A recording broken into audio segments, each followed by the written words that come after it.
What sucks for Alex's work today? Waiting. Waiting for ideas to be approved, implemented, or sometimes shut down entirely because, as his former boss once told him, you can't do that stuff anymore. It's too risky. In this episode, we unpack what happens when companies reach a certain size, the void that can open up when potential for greatness goes unfulfilled, and why the role of the intrapreneur, the entrepreneur within an organization, is becoming harder to sustain. We talk about treating your work like a real 9 to 5, why structure exists for a reason, and how getting your voice out into the world is often how you discover who you actually are. Let's roll right in. All right, welcome to the Work Sucks, but I Like It podcast. Today we've got, I'm going to call a rock star here in the podcasting world. It's Alex Sanfilippo. He is the podcaster himself with the podcast Podcasting Made Simple, which I've listened to quite a few episodes myself. He's the founder and owner of PodMatch, which I'm also a part of. Highly recommend it as well. He's had numerous awards for his work. In 2023, he was the People's Choice Podcast Influencer of the Year. 2024, he was also named Podcaster of the Year in Jacksonville. He's been highlighted by Forbes as a voice for independent podcasters, and more recently has been nominated for the Webby Awards in the category of responsible innovation. Alex, welcome to the show. Tony, thank you so much for having me. Really excited to be here today. No, awesome. So, Alex, can you define work for you today? How do you define it? Yeah, as a listener to your podcast, I try not to cheat. Like I knew this question was coming, so but the way I did give it a little bit of thought, but my initial thought was like I think conclusive for me, and it's the idea of purposeful activity that creates order or value that serves other people. So again, purposeful activity that creates value or order that in the name of serving others. And for me, that is the simple definition of work, at least in my life for the last ever. So, no, that's cool. Let's build upon that. So, when someone asks you, what do you do? How do you answer that? Yeah, so I'm in the podcasting space as you mentioned. It's funny. Anytime I hear like an intro, Tony, that someone gives for me, I'm like, how many times can we say podcasting in like one in one like Yeah, short right. bio, right? Because my show, anyway, it's serving podcasters, and I do that through creating software solutions that simplifies their lives. So my purposeful action and my activity that I'm taking is creating software that creates more order and more value for podcasters themselves, specifically hosts and guests, right? Like, so both sides of the microphone, but I'm heavily focused on the host side these days, I find. So, one question, Alex, I'm always curious about, because I guess, would you call yourself an entrepreneur? I guess, is that the right kind of Yeah, I label? mean, I don't mean to categorize, but I just want to get the jargon here so we can build yeah, on I this. don't know. I feel like the definition is changing. Some of the other day I was in a group with, they're like, so entrepreneur in my book, they're like, it either means someone who's like making 7 figures or somebody who's like about to start a business. I was like, oh, well, I'm like, like That's interesting. I do call myself an entrepreneur.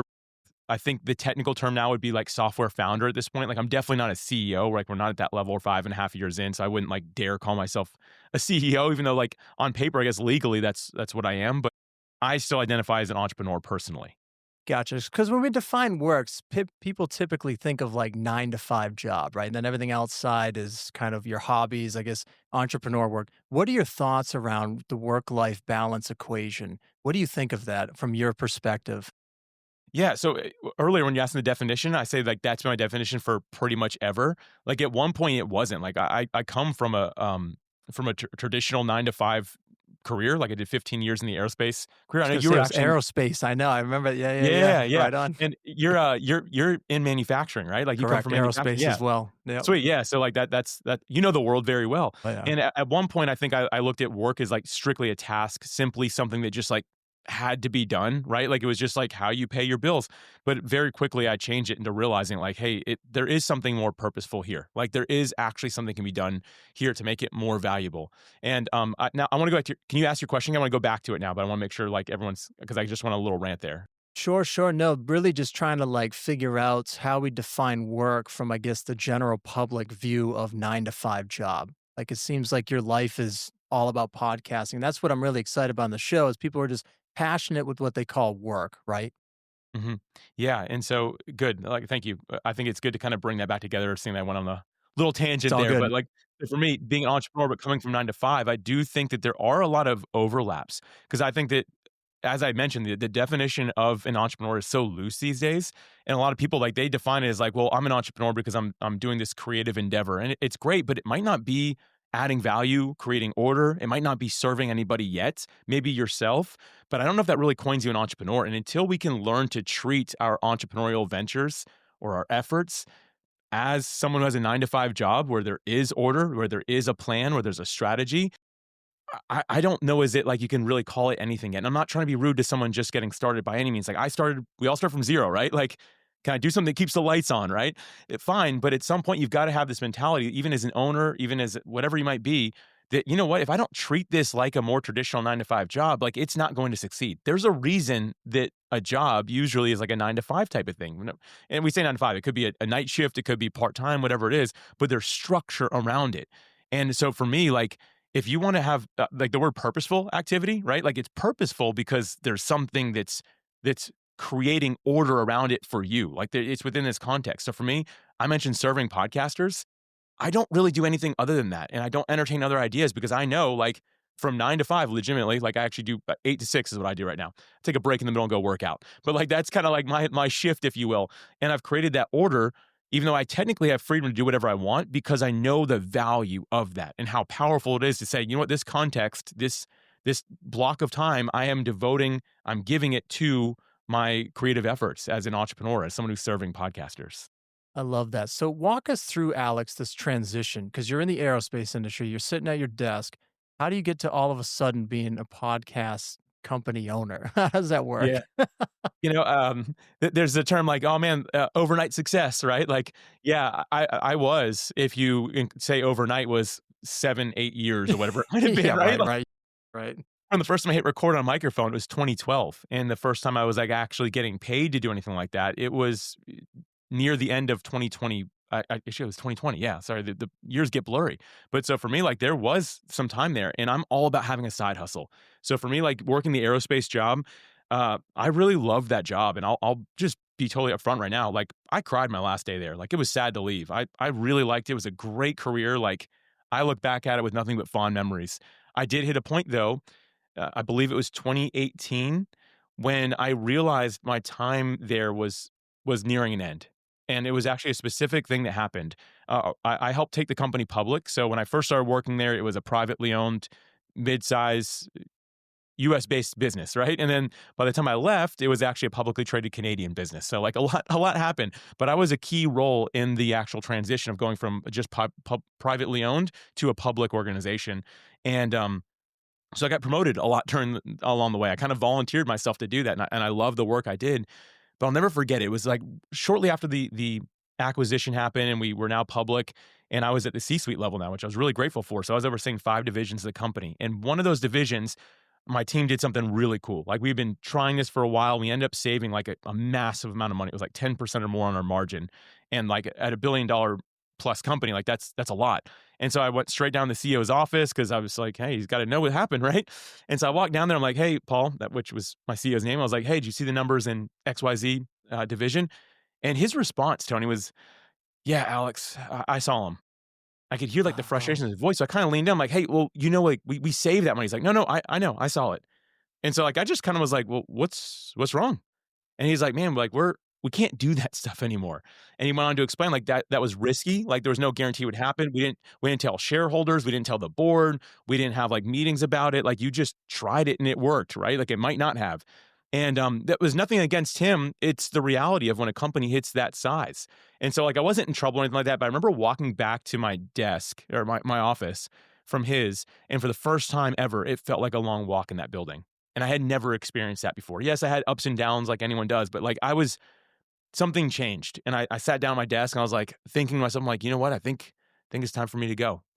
And that's when I really started getting serious about some side hustles. And I had already been podcasting for years and just really enjoyed it. So that was one of the many things that I decided to give a little bit more effort to.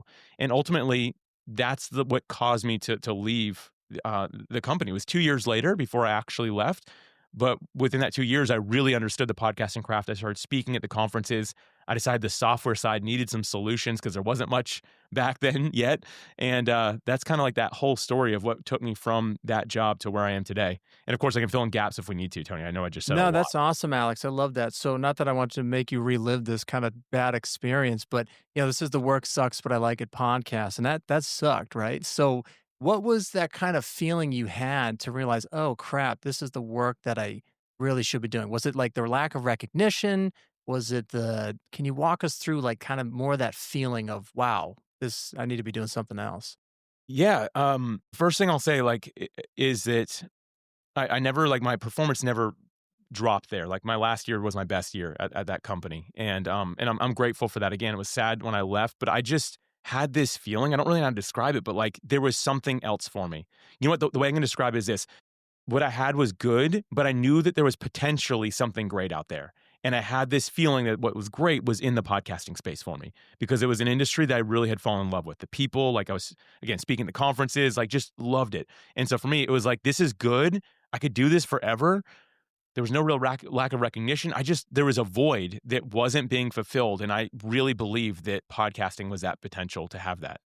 I love that. I guess that's kind of the lure of entrepreneurs, whatever word we're using, right? Is you can take those risks, right? It almost sounds like you weren't able to take the risk. Now you can do whatever you want since you're the owner. Yeah, Right. you know what's funny? There's Yeah. a coined term inside of businesses, and it's called intrapreneur, which I hadn't heard till recent years. But intrapreneur is an entrepreneur working inside of an organization. And when we were not a public company, I was definitely operating that way, and it was like the Wild West. Like there was no real rules, right? Like it was kind of I say real rules, right? Like you can do things, but as long as it's like, hey, let's take risks, let's try it, let's keep on building this thing. But then when you hit that threshold and you go public, they don't those companies aren't looking for an entrepreneur anymore. They're looking for somebody that can follow the system and make sure the others do the same, which again, not a bad thing, just not ideal for me. Like it's just not a good fit for my personality. So podcasting is kind of your passion, right? So why is it important for people to do the work of getting their voice out there, especially today with a lot of noise, right? So why is it worth people time and effort and work to put into this to get their voice out there? Why do you think that's important? I think it's the only way we can really discover who we are. I can remember the first time I was put on a stage to speak, and this goes back to my aerospace days, but I was put on stage to speak. I really knew my craft, but I had never like spoken it from stage. I'm not saying everyone needs to be a public speaker, but I realized, like, I don't know it well enough to like, I know it in my head and I know what to do, but I can't articulate it. Like, I can't really explain it. And I can remember feeling like just I felt like I was rambling, which I probably was, and I felt like my thoughts were very inconclusive. It's like I almost couldn't piece it all together. And so I think that people, like, whether it's podcasting or whatever medium you decide, but getting what's in your head out, being able to Mm. teach it in some way, or at least even just express it to people in your circle or to someone else that could benefit from it, I think it goes a really long way. And so now, like, not that I'm the most articulate person in the world or that I know everything, right? But about my craft, the things I do know, when I speak about them, I can at the end of it say, yeah, that was a conclusive thought. And I know it was delivered well. And I know it will help somebody versus like, not really sure what I just said. So to me, like, I think that's the biggest benefit that many people just kind of look over because we kind of live in this world. People are like, oh, I need more exposure, more influence, more followers, more this, more that. And that stuff is great. But I think we first and foremost have to look inside. The hidden benefit of all this is that it is a high level of self development. Like to me, it's helped me more than almost any form of education I've ever had. No, I love that. So one of the things we like to say in the show, Alex, is that success is not a matter of good luck, it's good skill. So building on to that, I guess, how do we enhance the skill, I guess, of getting our voice out there? Like, what do you recommend? It all starts with you. So internally, like, listen, you can go out there, you can be sending things out till you're blue in the face, like, but if you haven't done the work yourself to set up a good foundation, it's gonna be really tough. I have people every day who reach out in especially social media DMs these days, it seems like, to be a guest on my podcast, but they don't have a profile picture. They say they do 100 different things, right? Like, and look, that just confuses me. Like, I'm not really sure who I'm talking to, right? And so I always tell people, like, start with your own stuff, right? Like, if you are going to use social media to reach out, fine. It's not necessarily my favorite, but make sure your profile is complete, right? Like, have a photo of yourself, have a very simple tagline that explains who you are and what you do, and don't let it be jack of all trades, right? Like, find something specific that you can stand for, and then reinforce it in the way that you communicate online. Reinforce it in your longer bios, wherever that is. Having some sort of foundation or a website, whatever it is that again is very singularly focused and conclusive, that Yeah. foundation in my mind is the best way to start getting your name out there because people can see, oh, I know what this person does. So like I'll use myself as an example here, Tony. If you Google my name or go to AI, anywhere you look me up, go to my website, go to my social media, there's no confusion as to who I am or what I do, right? Like, and I have, that is by design. It's not just because it's the only thing I care about. As a matter of fact, I have a ton of hobbies and things I love to do that I don't ever talk about online and you'll never see online. Not because I'm trying to hide it, right? But because I just know like that's not the narrative online, that's not the voice I need to be furthering. Like I need to make sure that it's really focused. So again, to answer this question, I don't mean to be long-winded. We've got to do the internal work of setting this up ourselves to know who we are, what we stand for before we can expect to be gifted anyone else's platform or even build our own further. So that work can be pretty scary, right? To like, and I guess I'm sort of torn myself sometimes when I'm figuring out because I feel like I am the jack of all trades, master of none, if you will. People have called me the Renaissance man. I'm just trying to figure out how to fight gravity every day, right?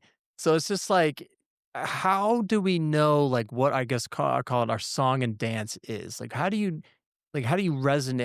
How did you find that for yourself? Like that's what I'm going to be doing. It just trial and error. I mean, There's a lot, man. Like I know, it's tough to there unpack. I'm no, with you. It's like, how do you yeah, right? I think it's a great conversation point though. And you know what? I can't help but think back to an episode of your show. Like I listened to your show by the way, Tony. Like work sucks, but I like it. Like the title got me instantly. I'm just gonna be real. And I was listening Thank to you. episode. It was episode 20 with Peter Gunn on it. And which by the way, everyone, I encourage you to go check that episode out. It was on November 25th, 2025 is when it aired. Go check that out. It's just about like true passion.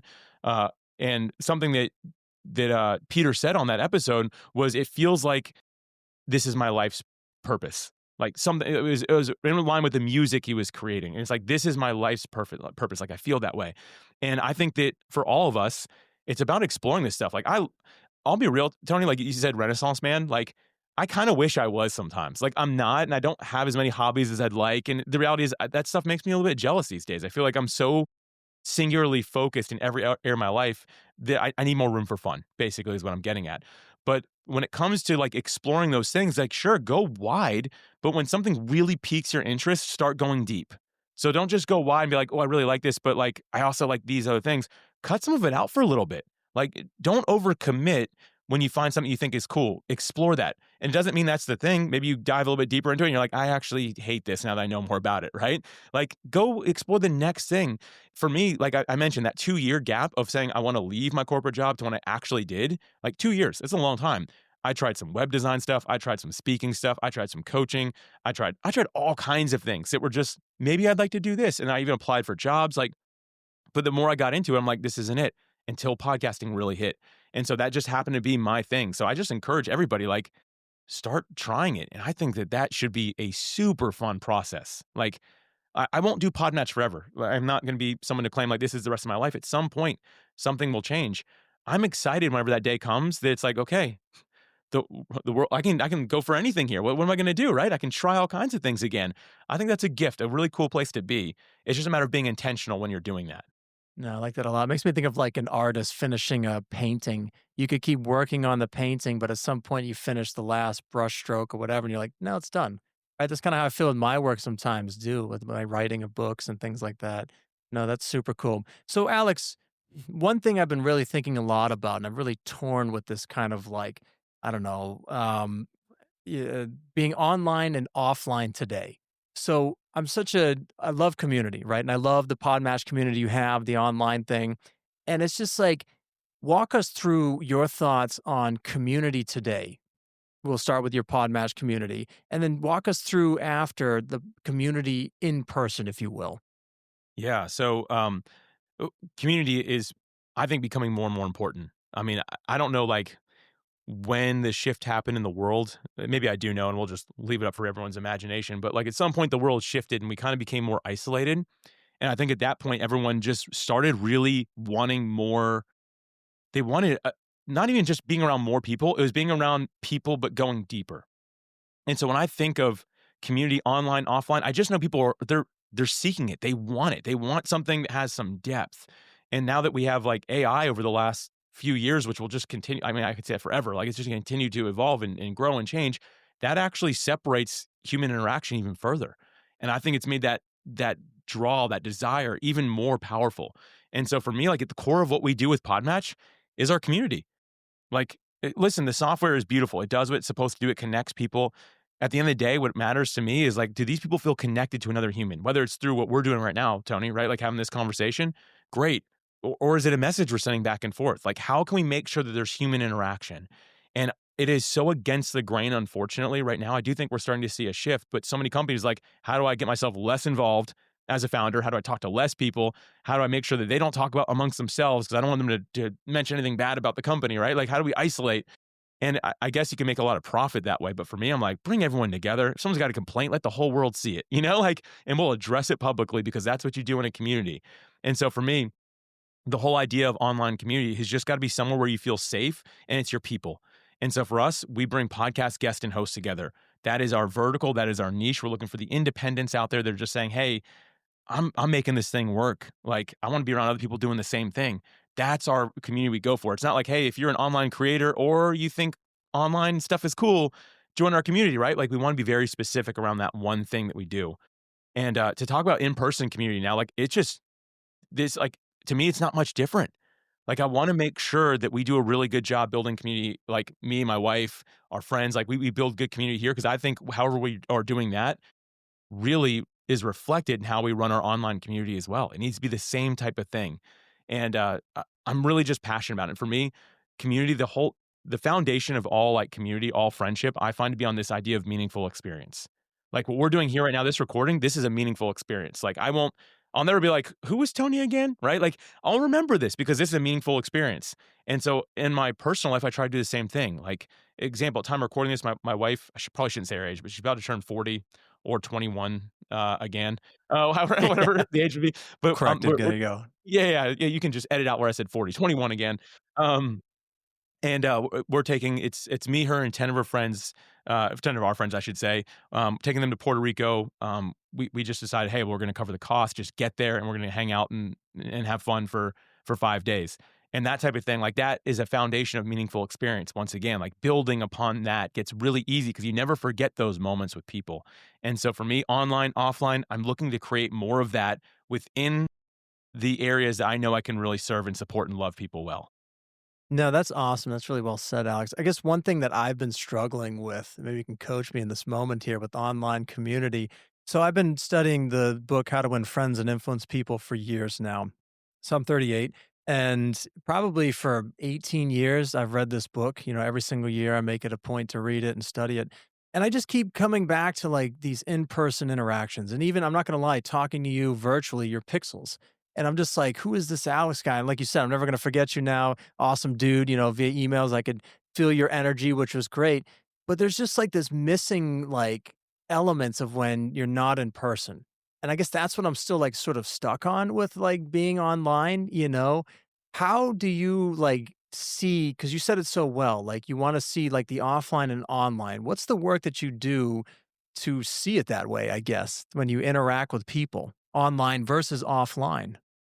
Yeah, you bring up a really insightful point. I don't even know if I can coach on this. I don't know if anybody can right now. It's a weird point in the world, like because that book is phenomenal, but when it was written, what we're doing now, this wasn't an option, right? Like, Right, right, and so right. not saying it doesn't stake up with the times, but it's like, okay, well, how do we create that?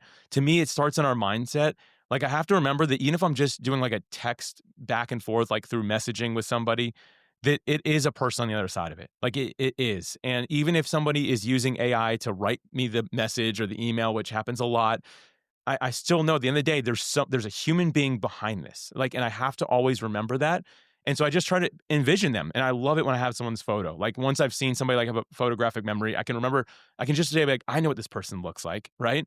And so for me, like it's just trying to remember that in the moment. It's definitely not the same though. Like if we were doing this in person, like it would be a different experience, right? Like there's something about that energy you can feed off of that doesn't translate through a screen.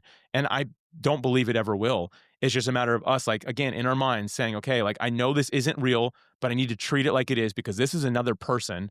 And hopefully one day we'll be in the same room together, right? Like that's kind of like just the perspective I take. I don't know if, again, it's something I can coach on at this point, but That's all good. No, I don't mean to put it's you on worked the for me. spot, but you just said it so well, and I was like, "Oh, man, maybe he's got some tips." I hope that helped a little bit.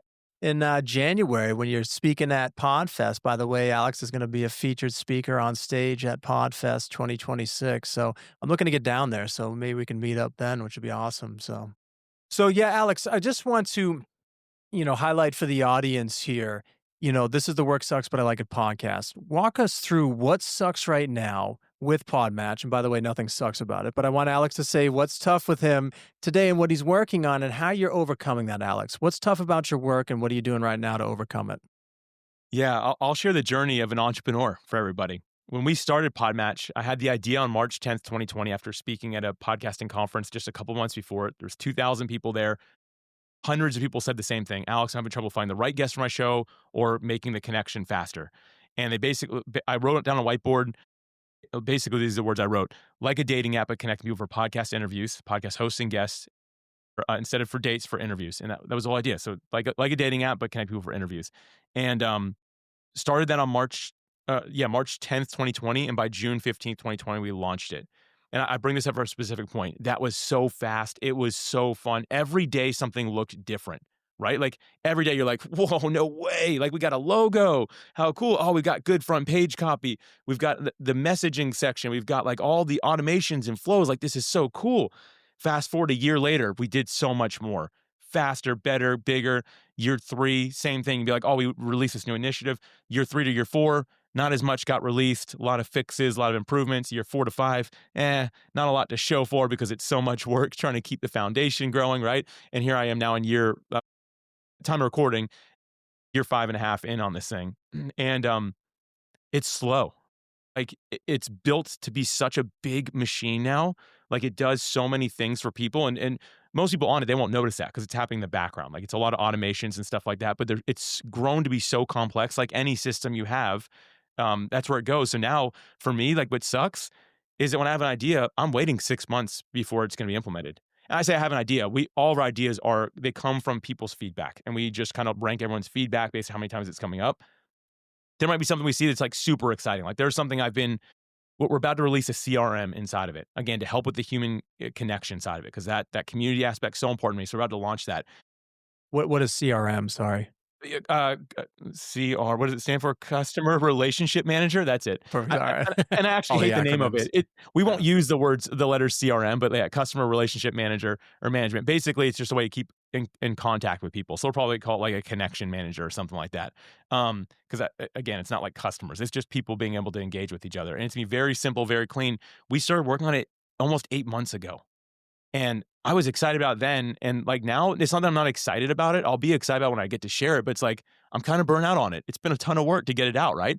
And that's kind of like more or less what sucks about it is like now it's hard work. I know it serves people. Going back to my definition, like it is purposeful activity, right? That creates order and it creates value that serves other people. Like I know that it does that. So it's still worth it.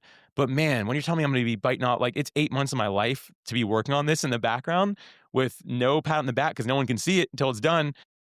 That sucks a little bit. And for me, it's again, the reminder that this will be worth it. It will help somebody. It will serve people at a high level.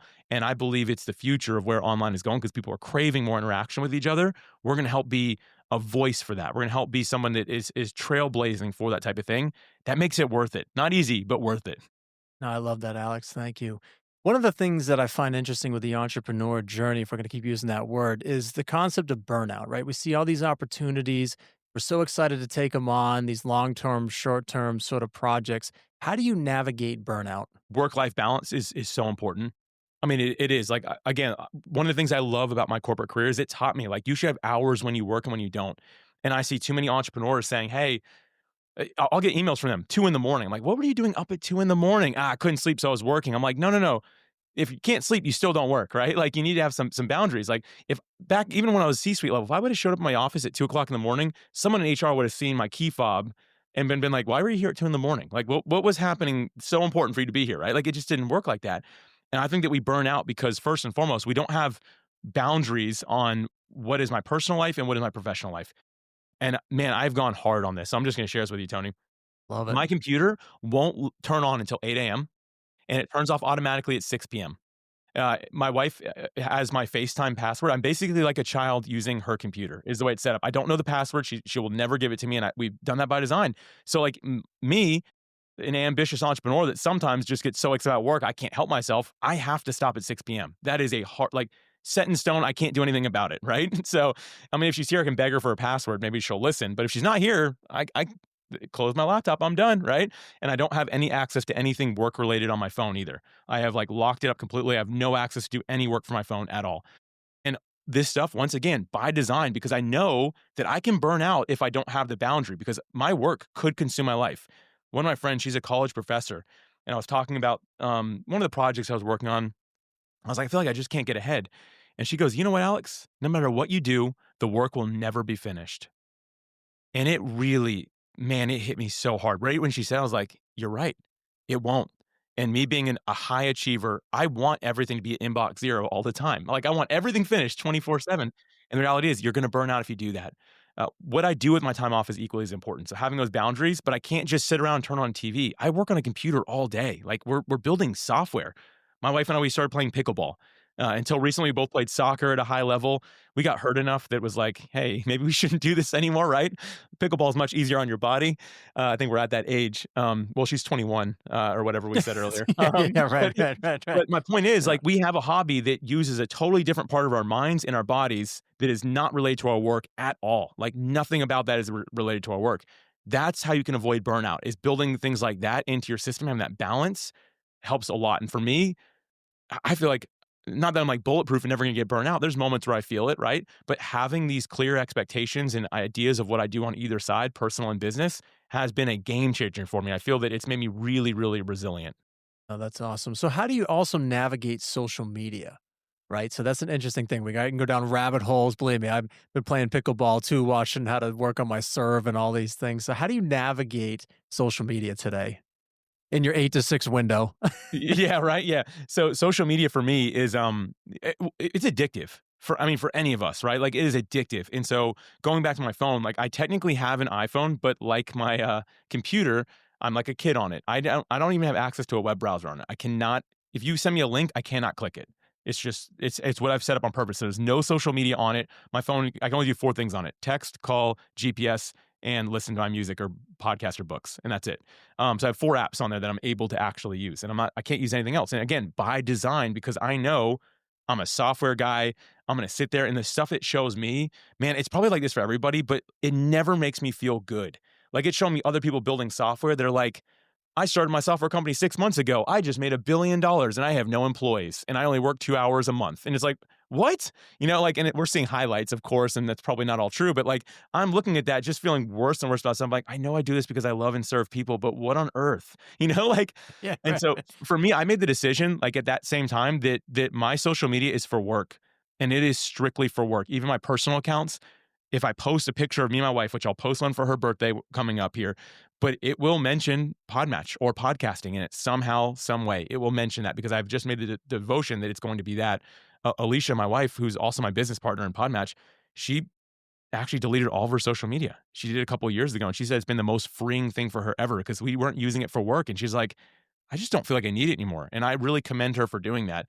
Sometimes she says it's tough because you don't get to stay connected with friends the way you want to. She's like, but when I have conversations with them, when I call them, when I see them in person, she goes, it's actually much more meaningful because I don't already know everything that's going on. We get to actually talk about it. And so for me, like the balance, once again, is it's for work. I have an hour a day where I'm on the social platforms, and after that, I'm done. And I used one little hack. I use a tool called Newsfeed Eradicator, which is like a free plugin on Chrome. It's probably other places as well, but it's called Newsfeed Eradicator. When I go to any of the main social media websites, I don't see the newsfeed. It just puts a quote there. Now, if I click through, I can see everything else, but the newsfeed itself doesn't show up, which in my mind is the thing that gets me stuck and I start scrolling, right? So I kind of killed that temptation with that app. No, I love that. Thanks for that hack too. So I did my master's work looking at the effects of online use, and there was a book called The Shallows from Nicholas Carr back in 2011 that he wrote. Really super book. And now it's 2025. Well, basically, where I want to go is Nicholas Carr proposed this thing called the shallowing hypothesis. The more you use social media leads to narcissism, depression, a decrease in critical thinking. Compound that with Malcolm Gladwell's book Outliers, that it takes 10 years to master something, right? So here we are in 2025, 14 years since Nicholas Carr said, the shallowing hypothesis. We're 14 years of masters of technology, but also of depression and narcissism. Do you see a lot of, I guess, Alex, with the podcast as you work out, people that are just burning out and just like sucked into this in a negative way? Like, can you talk about that? Yeah. It I think social media is where people that are in podcasting or any sort of creative endeavor, they think that's the first place they've got to go to grow because there's so many big numbers on all these platforms, right? But the reality is it's really been proven that podcasting is not grown through social media. And most of what we do isn't. It grows because it's good. Like example, Tony, I was telling you before we got started, like I listen to your podcast and I actually like it because it's a good podcast, like a really good show. I'm kind of blown away that it's like just you doing this. Maybe you have a full team, I don't know, but like No, just me and my cat. nice. Yeah, Well, you yeah. either you or your cat is gifted. I don't know which one yet. But my point is, this is a good show. Like, if you don't have social media, I'm still going to find an episode that's worthy of me sharing it with a friend at some point. I'm going to say, you know what, this is good enough for me to share, and that's where text messaging comes in, right? Like, me sending a text message is valuable, right? Like someone's probably gonna click that. If I post it online and say like, "Cool podcast," it's unlikely they won't do anything with it. And I'm not here to dog social media. It has its place, but I don't think that everyone needs to be there because I think it does more harm than good. It's gonna get you into comparison. It's gonna get you down this thinking of like, how do I grow my Instagram followers? I'm like, well, are you a podcaster or are you an Instagrammer? Like, which one are you? Choose one. You can't try to do both. And so I see people just chasing the wrong metrics, which in many ways is just vanity, unfortunately. But I love what you said earlier about like, we talked about online and offline connections. Imagine the person's on the other side, right? And I think that gets lost, right? Today, we put something online, we want it to attract thousands of people. But I love your point of no, talk as if you're talking to someone, right? You're not talking to thousands. I mean, you can be, but imagine if you're talking to one person. I love that. Oh, that's excellent. Well, Alex, if people want to reach out to you, learn more about PodMatch and just learn about your story, what's a good place for them to check out? Yeah, best place to go is podmatch.com/free. And that's just a page on the website that has, it doesn't ask for email address. There's nothing that you can buy from that page. It just gives you 9 ideas to see, to help you out as a podcast guest or podcast host. Or if you're not doing either of those things as an aspiring one, if you want to see if it makes sense for you, podmatch.com/free will give you, again, 9 quick ideas that I think would be helpful. So that's where I always send everybody. But my main encouragement is hang with Tony. You've got a great thing going here. And I think it's super helpful. So I just appreciate you even having me here, man. Well, thank you, Alex. It's been a pleasure. Thank you so much. This episode reminds us that work is never really finished, and that's exactly why boundaries matter. Alex reminds us that work life balance is knowing when to shut it down, protect your energy, and step into activities that have nothing to do with the work you're doing so you don't burn out. Alex also challenges us to rethink our relationship with social media. Online spaces can inspire, but they can also make us feel inferior, distracted, and even disconnected. Chasing the wrong metrics, comparing yourself to others, or confusing visibility with value can pull you away from what actually matters. Podcast growth, like meaningful work, is about quality, consistency, and community, not the algorithm. So remember, success is not good luck, but good skills. The skill today is identifying the ways to express and articulate what you do. Maybe it's a podcast, maybe it's journaling, maybe it's talking to friends. But from here, doing this internal work, go deep on what interests you. Protect your boundaries and create real human connection, both online and off. Thanks for listening to Work Sucks, But I Like It. Until next time, keep doing that work to create value, serve others, and helping you become who you're meant to be.